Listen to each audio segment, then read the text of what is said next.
Great. Well, we'll go ahead and get started. If anyone has any issue, please utilize the chat box.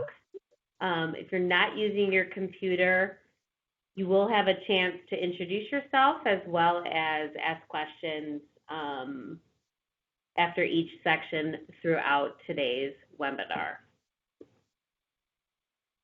So we just want to welcome you today to our webinar entitled MICHR Community Engaged Research Funding Opportunities. We want to thank everyone for joining us. We haven't done a virtual webinar in years, but we thought to be more inclusive of communities throughout the state and now responsive to current public health concerns that this is the way to go for today and moving forward for a little bit of time. Our speakers today will be Beth Lepensi. She's the Program Director for MICHR's Research Initiatives. Dr. Susan Wolford, who's an Assistant Professor in both Pediatrics and Communicable Diseases and a faculty member on MICHR's Community Engagement Program. I will serve as the moderator today. My name is Tricia Pachowski. I'm the Program Director for MICHR's Community Engagement Program. And we're also joined by Adam Pabers, who's a program manager at MICHR's Community Engagement Program. Jordan will be managing the text box, so if you have any questions throughout or other technical support issues, please utilize the chat box and you'll get a quick response. So for today, we hope to give you a little bit of background about MICHR. It'll be a brief overview of the work we do. We'll also be talking about our approach to community engaged research. We'll then be able to focus on two funding opportunities within MICHR, the Community University Partnership Seed Grant and the Pathway Awards. We'll finish up with a little bit of resources that you can utilize today or in the near future. So we've already introduced ourselves, and now we want to give our participants some time to introduce yourself, your organizational affiliation, and if you're currently involved in a community academic research partnership.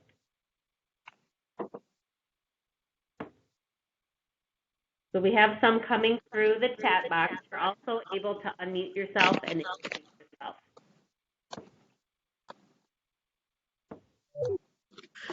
I'm Donna Case. I'm with University of Michigan Flint, the Occupational Therapy Program.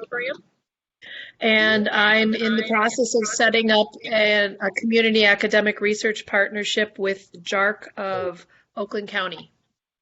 Welcome, Donna. We also have Wendy is joining us from IHPI, and she currently doesn't have any,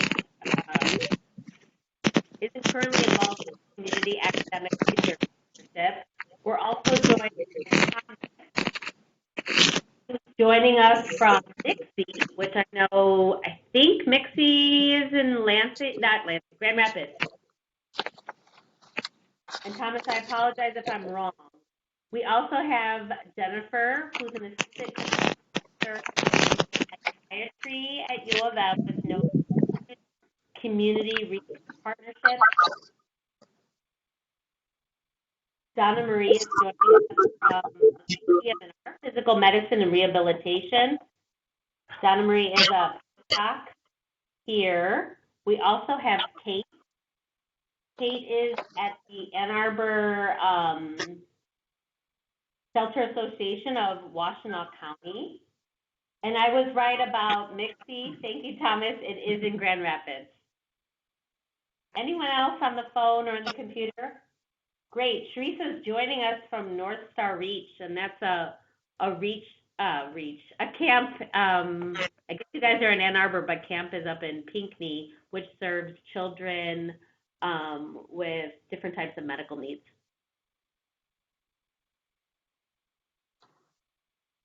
Anybody else want to introduce themselves that I haven't introduced from the chat box, or they're on the phone?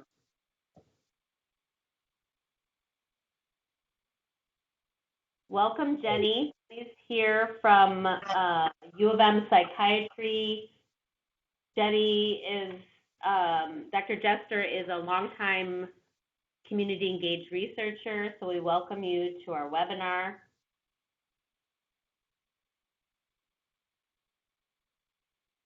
Okay, moving right along, who we are.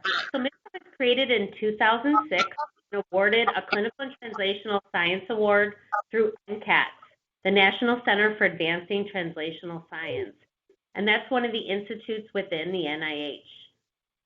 We were first funded in 2007 and then renewed in 2012 and received funding again in 2012. We just ask anyone on the computer if you can mute yourself. Thank you. So we are part of a consortium of more than 50 CTSAs, and we're all working together to accelerate discoveries towards better health. Our programs are on the screen, and we work towards educating, funding, connecting, and supporting researchers both within the University of Michigan and around the state at community partner organizations. You can see our programs, and we're going to talk a little bit today about community engagement, our approach to research, as well as a couple of the pilot grants that we fund.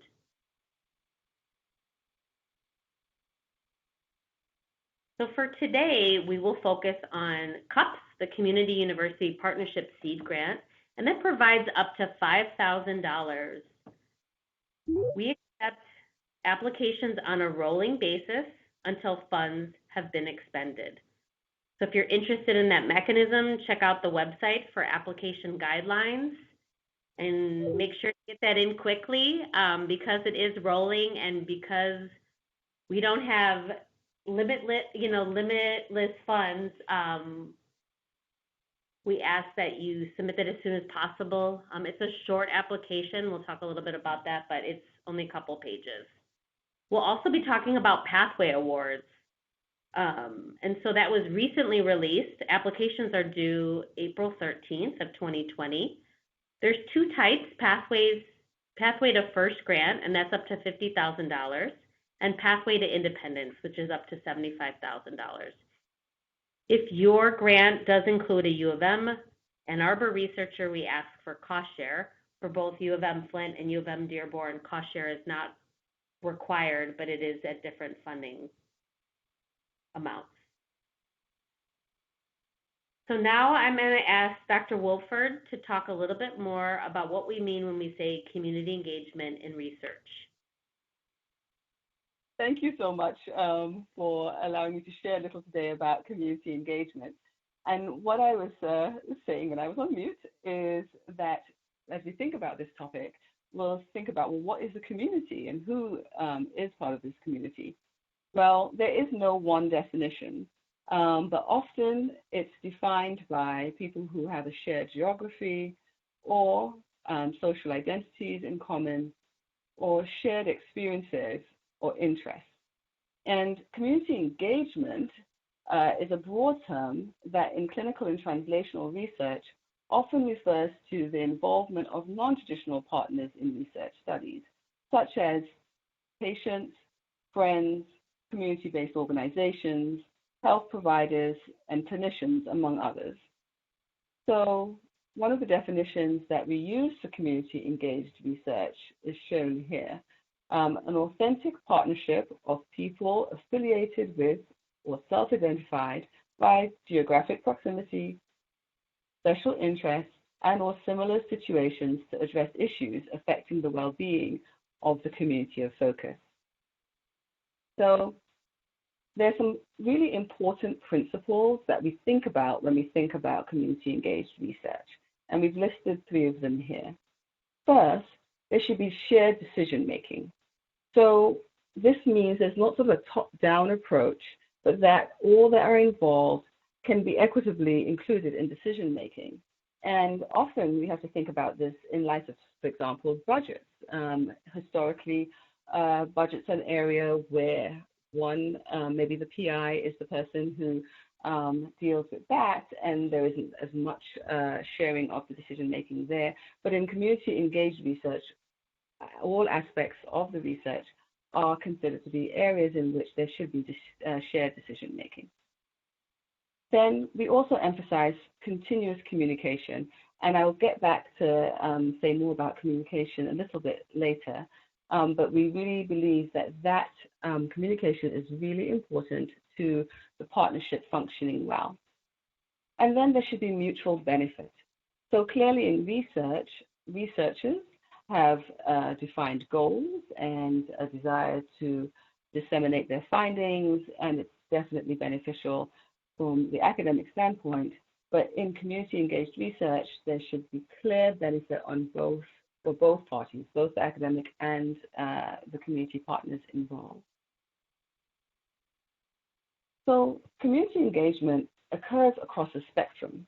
And we can see here that this spectrum extends from the community-driven research on one end to the academic-driven research on one end to the community-driven research on the other. And so if we look at, starting on one side, we have here the investigator-initiated research. Here it's designed, conducted, and led by the academic researcher. If we move along the continuum, we'll get to research that's more collaborative in nature.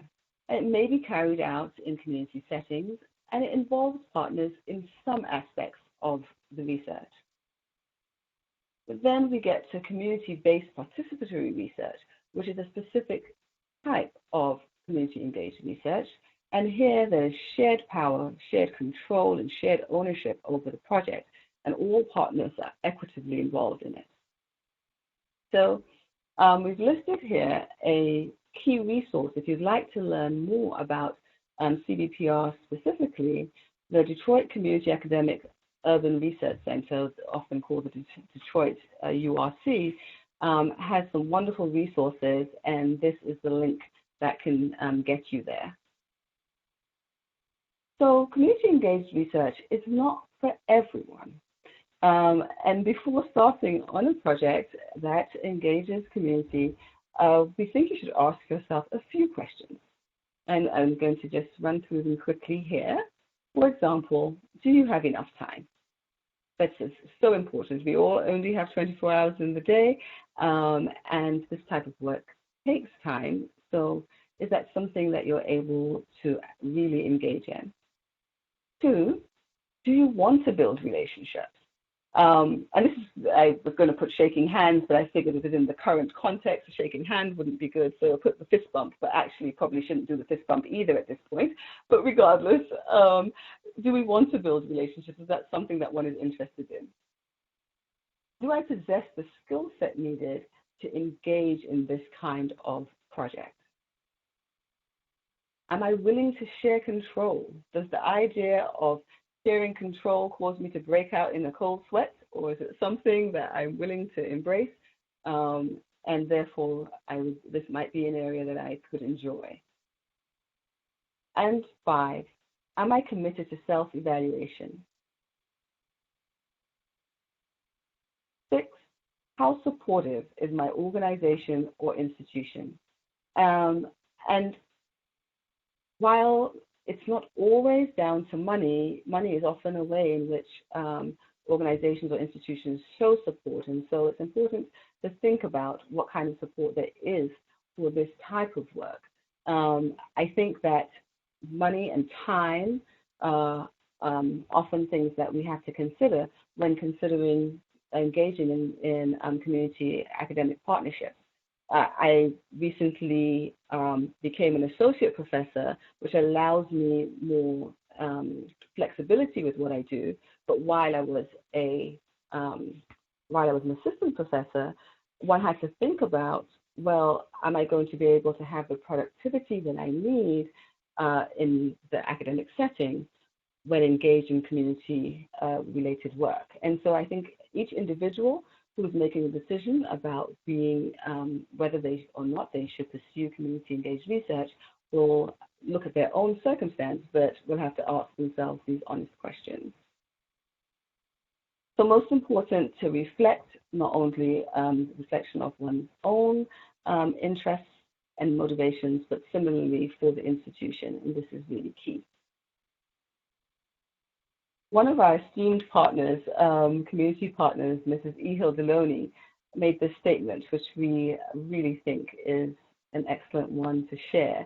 And it says, there needs to be an intervention before the intervention, where all partners first question themselves, their motivations, and their commitment to the partnership, and address any potentially troublesome issues before deciding to engage in the partnership.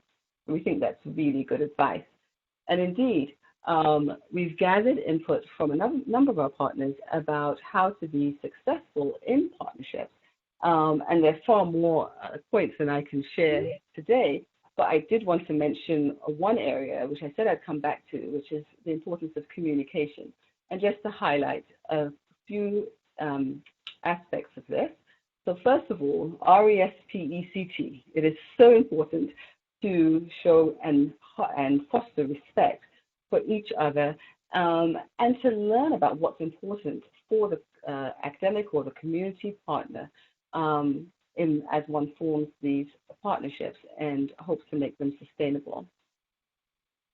Then honesty. We all know from youth on up that honesty is the best policy, and it's certainly the case here. We need to be honest about our motivations and our capacity. We may be part of a large university, but we may not have all the resources of the community of the institution at our disposal to be able to do the work. So, what are the limitations to our capacity, and what is our motivation to participate in the project? And honesty here will certainly help form a good foundation for the partnership. And then, as I think I've mentioned a few times here, this takes time, but we have to be committed to being in it for the long term. And so that's an important aspect to consider. So with that, I will, I think, hand back over control of the screen to Tricia, as I believe Adam will have the next section. So I do want to pass this next section to Adam Haberis, who will be talking specifically about the Community University Partnership Seed, or CUPS. Great, thanks Tricia. Hello everyone, and thanks a lot for attending the webinar today. I'm glad to be here to share more about the CUPS grant. So CUPS is a partnership development grant that's really meant to help people form, maintain, and sustain community university research partnerships. And the grant can support applicants who are at any phase of the research or partnership building process. So if you're just starting out and trying to identify partners and develop, explore shared interests together, you might be more focused on using the grant to build the relationship and hold meetings together, get to know the community and the academic partners. If you have an established relationship, you might be interested in evaluating certain aspects of the partnership process or translating findings from a research project that's already been completed. So to apply for CUPS, you need to have both an academic partner who's affiliated with the University of Michigan, a school or department at U of M, and a community partner affiliated with a non-academic community organization, such as some of those represented on the call here today, nonprofit or a government health agency, a faith-based organization, for example. And either community or the academic partner on the grant can serve as the principal investigator, which on the face page we call the lead partner.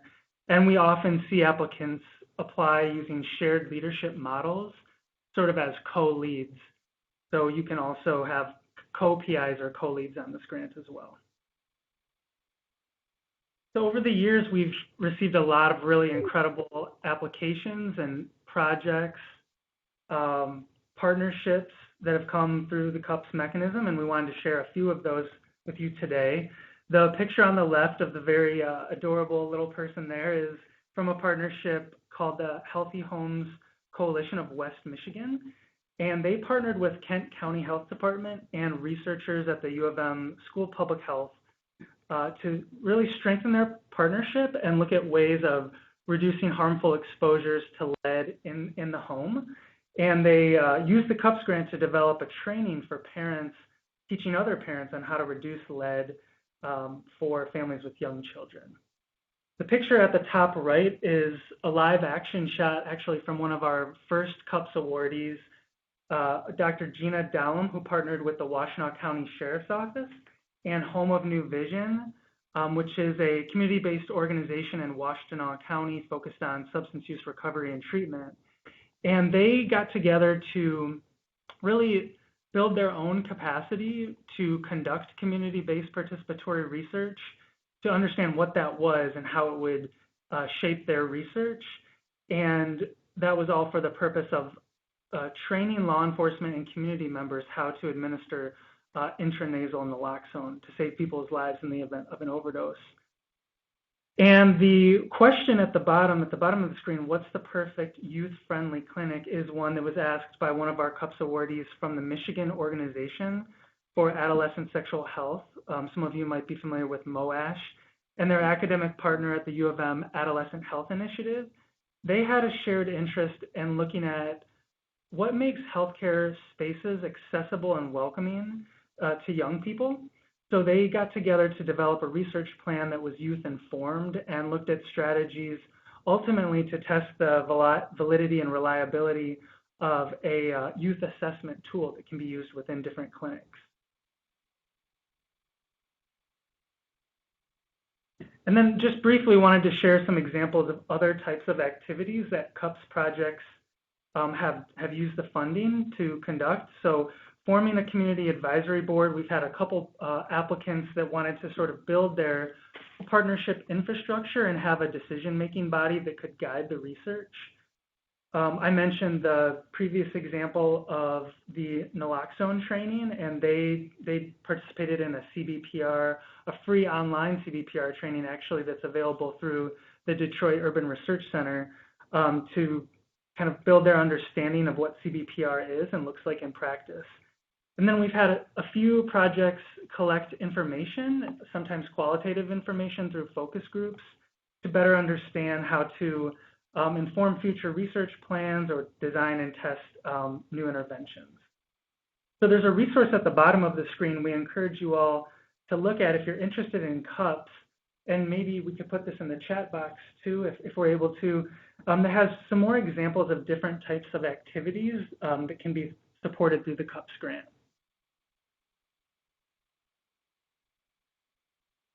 All right, so on that same web link that you'll see in the chat box, you'll actually see guidelines for the application, and this slide just gives a snapshot of that. It doesn't have every single component, but I wanted to highlight a couple important pieces. One is the research partnership plan.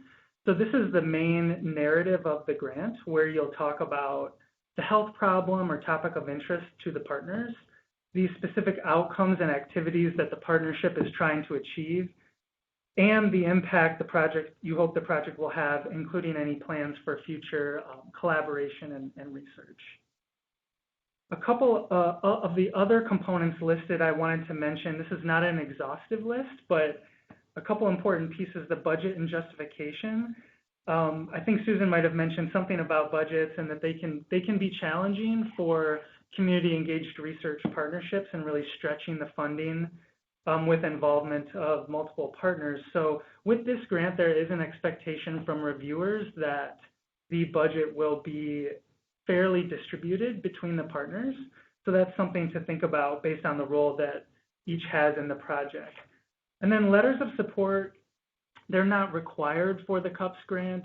They're often included with applications because they do help show commitment on the part of the partners involved, but they are not required.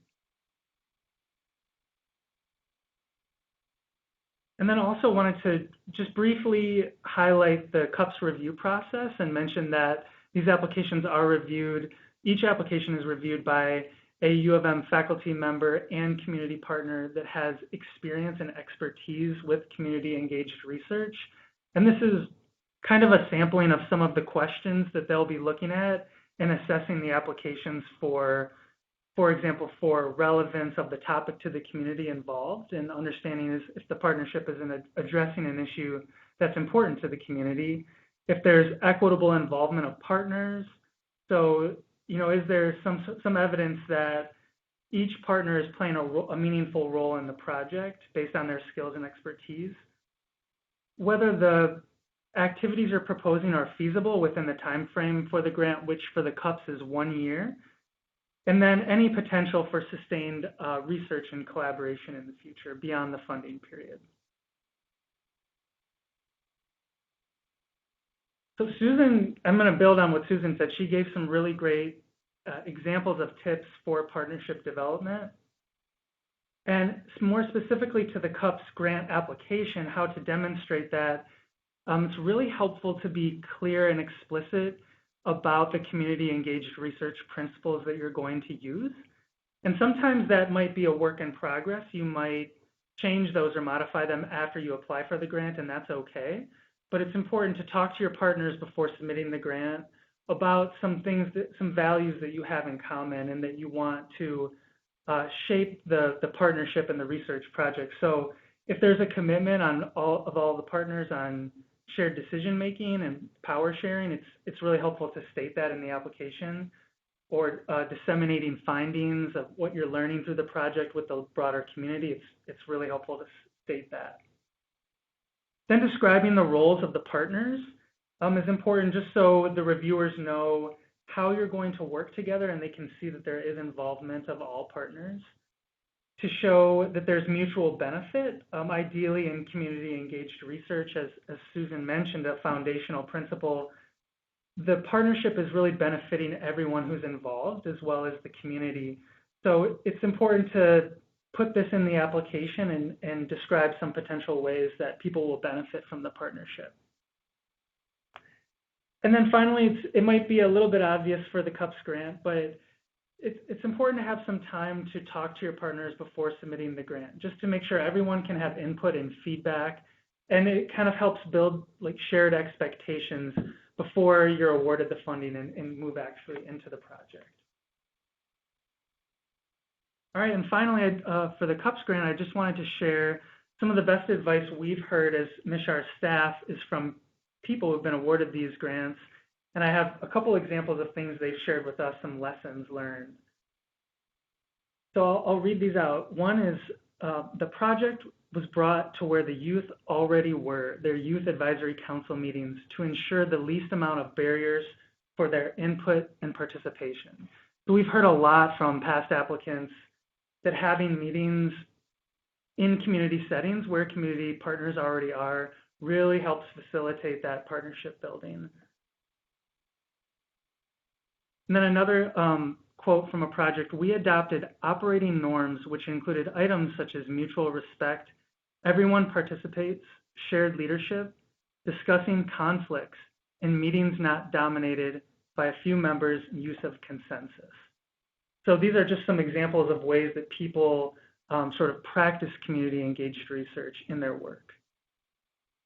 And then finally, it's important for the research team to support their community partners outside the realms of the research project. I think this is so critical for any community engaged research project, to show that there is an interest and a commitment to what's going on in the community, not just limited to the research itself. And right now, obviously, across the country, across the world, there's a lot going on with coronavirus, but there's also a lot of other important priorities and issues happening in communities that it's helpful to be responsive to and to be thoughtful to as you're considering your research projects. And then finally, I just wanted to give a quick plug for our community engagement program. We can help you identify partners if you're having trouble finding people with shared interests or learning more about potential communities you might want to work with. And same with the flip, if you're a community partner wanting to work with faculty, finding people with the expertise and research skills that you're looking for. And we also have provided focus group trainings, community engaged research education for partnerships and research teams that are just starting out. And you can contact us to give feedback and input on your CUPS grant. So feel free to use that email that's at the bottom of this slide to reach out to us and request a consultation or support for your project. Great, Adam. Thank you for that. Did anyone have any questions about the CUPS mechanism specifically?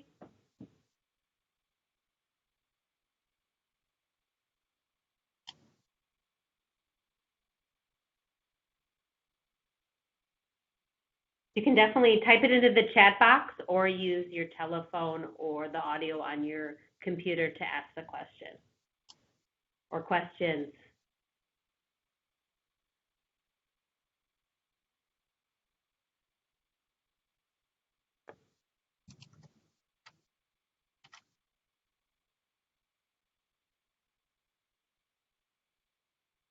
Okay, well, feel free to, if you have a question that you forgot to ask, we will have a little bit of time later to ask questions about anything you've heard throughout the webinar. Oh, we have one coming in. So we have someone who's an affiliated research scholar with the University of Michigan, Flint. Can they apply as an academic partner to CUP? So you do have to have a faculty role, and we do, if you look at the guidelines, you can look assistant professor, lecturer, instructor, clinical instructor, research investigator, clinical assistant professor, research assistant professor, or assistant research scientist. We also have categories for established investigators. So look on that list that we have. And if you have any questions and yours isn't listed, you can reach out to us directly and ask. Great. So I will now pass the next part of our webinar to Beth. She'll be talking about Pathways Award mechanism specifically. Thank you. Thanks so much, Tricia. It's great to be here today to tell you about a few of the pilot grant mechanisms that are housed within our pilot grant program. I'm going to specifically talk today about our Pathway Awards, and as Tricia mentioned at the beginning of the webinar, we're currently accepting applications for these mechanisms, and they are due on April 13th. I just had like a sprinter on. Oh my God. Hi, you could please mute phones. Thank you. Just wanted to first direct you to our website in case you want to look up some full application guidelines to these mechanisms. This is a screenshot from the MICHR website. And if you click on the button that says, I am interested in, you'll get a pull down screen and you'll just want to select MICHR funding. And then that's going to navigate you to all of the MICHR funding opportunities that are available through MICHR, including the Community University Partnership Seed that Adam just spoke about. And shown here is the link to the Pathway Awards. And like I said, this is where you'll find the full grant guidelines and instructions. Our pilot grant program is currently structured in a way that aims to support faculty and their teams with increasing amounts of funding as both their careers and their research evolve and advance over time. So the first bubble on this screen represents our Pathway to First grant mechanism, which provides $50,000 in funding to researchers who are pursuing their very first extramural grant. The second bubble represents our Pathway to Independence mechanism, which provides $75,000 in funding to researchers who have been successful obtaining smaller extramural grants, but are now seeking larger awards that will truly put them on that path to independence. And finally, we have a funding mechanism that supports large interdisciplinary research teams that are working together to solve complex research problems. Today, I'm going to be sharing more about both our Pathway to First and Pathway to Independence mechanisms.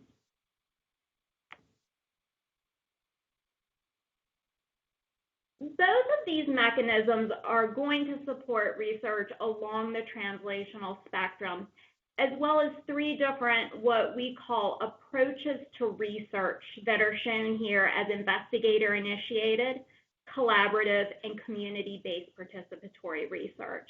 And what you can see is there's varying levels of partner engagement in these research processes. So if you're going to be applying for the Pathway Awards, you're going to first select whether the mechanism is Pathway to First or Pathway to Independence, and then you'll determine the applicable research approach. Just to dive a little deeper into the three research approaches, I just want to point you to this table, which just simply shows a few examples of what partner engagement can look like for the three approaches. And Susan did a really great job of explaining these categories at the beginning of the presentation. So just as a reminder, what you'll see here is that investigator-initiated research is research that is planned, conducted, and led by an academic investigator or team of investigators. Collaborative research is research that involves the input and participation of partners, and these partners may be patients, families, clinicians, community members, etc., in some aspects of the research process. And so what you'll see in this table here is that partners are going to be engaged in designing the research objective, thinking about different funding mechanisms. They'll also be involved in data collection, as well as ultimately in dissemination of the results. So again, just an example, this type of engagement can take many different forms. Now, with community-based participatory research, what you'll see is that the community is participating fully in all aspects of the research process. And just also note that all collaborators are really respecting the strengths that each is bringing to this partnership. And so CBPR submissions, it is required that there is a community and an academic PI on the submission. And so just to recap, there's the Pathway to First Grant mechanism and the Pathway to Independence mechanism. First Grant is going to offer $50,000 in funding for a one-year project. In this scenario, MICHR is going to provide $25,000, and then the PI's academic unit, where they have their primary appointment, will provide the additional $25,000. Applicants from U of M Flint or Dearborn that are going to be applying under the CBPR research approach can apply for $30,000 in funding that is fully covered by MICHR. And as I mentioned earlier, and researchers that have not currently served as principal investigators on an extramural grant are eligible for the Pathway to First Grant mechanism. For the Pathway to Independence mechanism, this is $75,000 in funding. Again, the timeline is going to be a one-year project. In this mechanism, MICHR is going to provide $50,000 in funding, and the academic unit will be cost-sharing $25,000.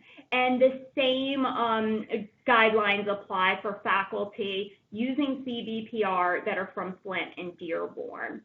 And under the independence mechanism, researchers who have served as principal investigators on what we just kind of label smaller extramural grants, such as career development awards that are not truly independent grants, would be eligible for this mechanism. I just wanted to share a few general grant writing tips when you're writing these applications, and I think that these are incredibly applicable to any of the mechanisms and any of the research approaches. And I would say just in general, you want to make life very easy for your reviewers. And so some things to think about is being really persuasive when you're writing these applications. You want to be very clear about why your work is important and why you and your team is the right one to be doing this work. Make sure that you don't propose too much.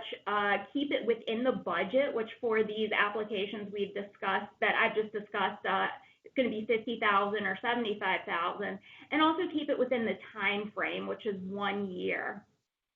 Make sure that your ideas and concepts read in a logical manner, and some things we encourage faculty and community partners to do when they're writing this is actually like read your writing aloud and use some visual flow charts as you're developing your ideas to make sure that everything is very tight and connected and cohesive.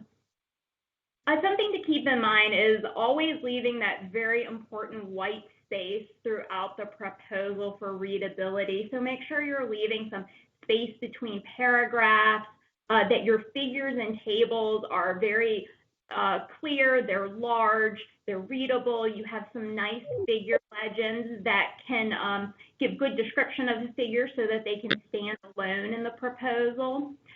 Make sure that to keep reviewers happy and clear with following along with your work, that you're using some headings and using bold and italics to draw attention to certain statements, but just remember that those types of highlights can actually be overdone, so just use them sparingly to draw attention to important points. And certainly make sure that you're repeating key concepts throughout the proposal. And I just want to leave you with thinking about that. A reviewer is only going to read your application one time, so just keep these points in mind as you're writing. If you are specifically writing for the CBPR approach, some things that we want you to think about is just that the research that you're proposing is a community identified priority. You can make this really clear in the application by citing the appropriate literature, as well as through the community academic partnership and the strengths of it that you're proposing. All of these applications must have a clearly defined research question, and they must have logical and detailed research methods that are going to connect back to your specific aims. And then you just want to make sure that there's an equitable budget distribution between the community and academic PIs. And when we think about writing these applications and the fact that we're really trying to balance both strong science with strong community engagement and strong partnerships, we always like to say to think about both the science and the community engagement and how you can blend them seamlessly and prioritize them equally throughout the application.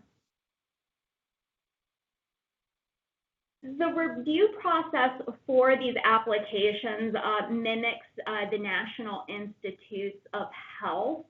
The CBPR and collaborative approaches will always have 3 reviewers. 2 of them will be faculty and 1 will be a community partner. So after all reviewers do their preliminary assessments of these applications, we take about anywhere depending on cycle to cycle, between 50 to 70% of the applications to study section, where they will be further discussed and scores will be revisited. I want to end by telling you very briefly about a few grant writing resources that we have here at MICHR. Both of these resources are free. The first is our Research Development Core consultation meetings. So our Research Development Core meetings are comprised of faculty and staff from MICHR that have a lot of expertise in grants and grant writing. And we can sit down with you and your team to help you think about things like developing strong hypotheses and specific aims, appropriate study design, biostatistics. We can connect you to potential collaborators and mentors, and also help you think about the right funding resources for your research and how you can use this, how you can use what you're working on as the foundation for future research directions. Adam himself helps in a lot of these areas with faculty as they're working on their CBPR application. So I would really encourage you to reach out to Adam first, and then he can always connect you to our Research Development Core if it's needed. The second service I wanted to share with you is our grant editing service.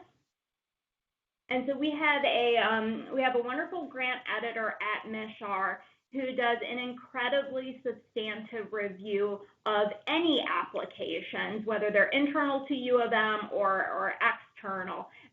So she's not just looking for things like spelling and grammar that I have here or punctuation, but she's really looking at the overall logic, the flow, the clarity of the ideas. She's making sure that everything adheres to page limits. She's eliminating jargon.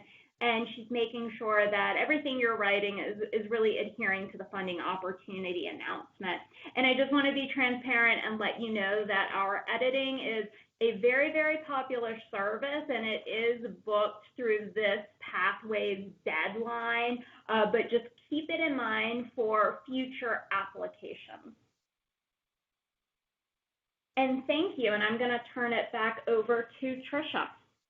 Yeah, before we open it to additional Q&A, we did want to let you know that there are other funding mechanisms that are applicable to community engaged research at the University of Michigan. So we did want to point out a couple of our partners that support this approach. So the Ginsberg Center has their community engagement faculty grants.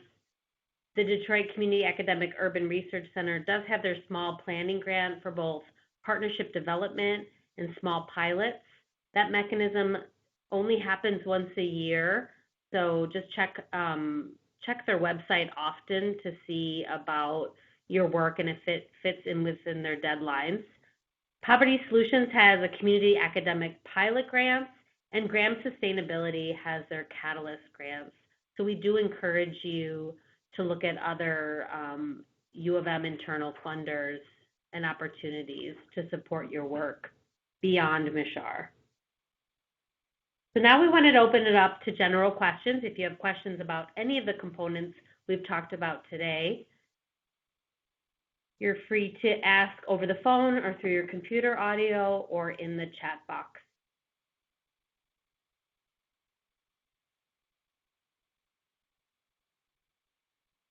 So we did have a question that someone wasn't able to see all of it, and will they be able to see a recorded version?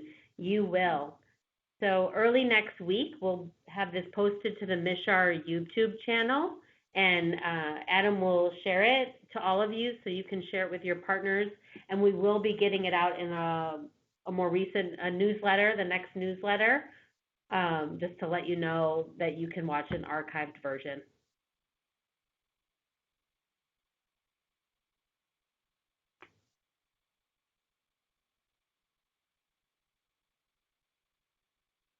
Any other questions?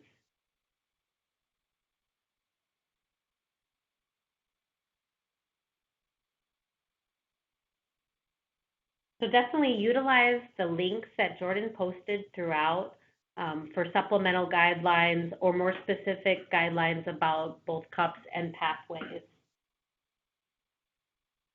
The applications are found on the website if you click any of those links, or if you go into michr.umich.edu, in the search box you can put CUPS or pathway, and the application websites will pop up, or the pages will pop up.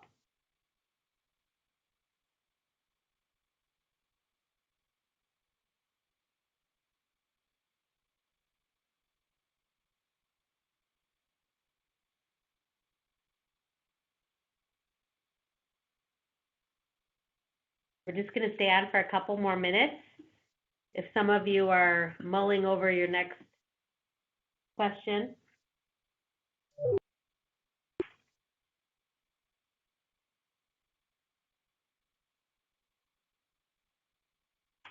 Well, great. We encourage you to send us emails about any of the services we talked about or any of the applications we shared with you today.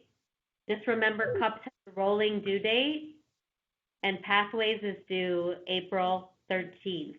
And on the CUPS website, you will see a little line that says, connect with us before you submit an application.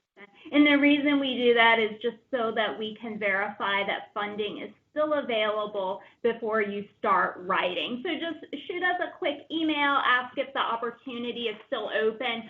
Once the opportunity does close, we will be posting language to that effect. But sometimes we have a lot of applications that are in our hands and under review. So we just want to be able to give you some guidance on whether to start writing or not.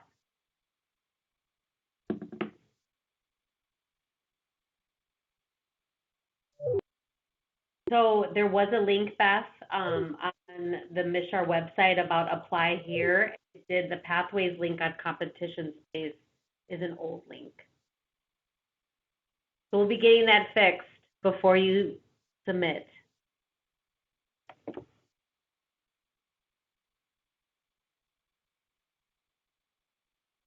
Awesome. Well, you guys will give you 5 more minutes to your day, and we look forward to meeting with you on consultations or answering other questions you have via email, and have a wonderful Friday. Thank you.